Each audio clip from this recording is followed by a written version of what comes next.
in the tube on the left, I have placed water. In the tube on the right is ethanol. And in the tube in the middle, we have a 50-50 mixture of water and ethanol. So what we're going to do is we're going to look at how well they dissolve a common, normal, everyday sugar cube. So I have 3, and we're going to drop them in and watch for a couple minutes as they do their thing. So 2, 3, and watch, and we'll see. The first thing you'll notice is that there are bubbles, especially coming from the water one. And you'll start to see that we have a little bit of deformation of the sugar cube. It starts to fall apart a little bit.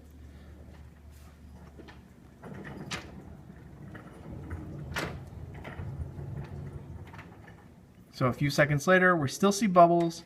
And really those little bubbles are actually air bubbles.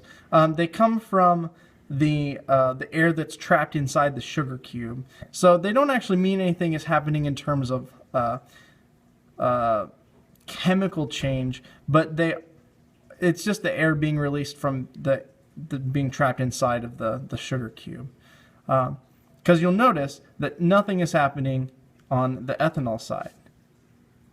No bubbles, no anything.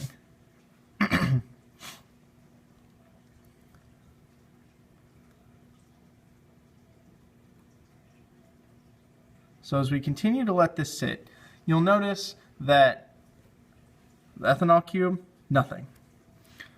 The water cube is pretty much not a cube anymore, and the water ethanol cube is kind of a mix. It's kind of not completely either. It's kind of started to deform, but it hasn't completely dissolved like the sugar in the water has.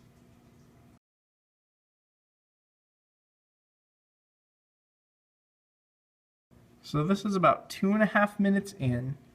We still see some dissolving, but I think you get the idea of what's going on.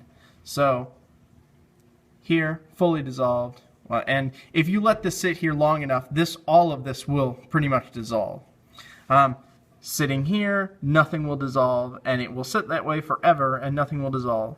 And then here, what we'll see is that some of this will dissolve, but you'll end up at the end, in about 10 minutes or so, you'll have just this little lump of sugar, a little bit on the bottom, and then that's about it.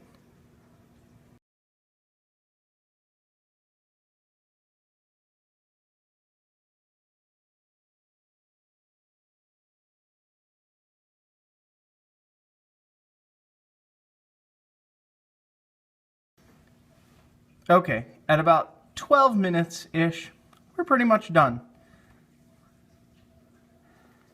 Mostly dissolved, kind of dissolved, still hasn't moved at all.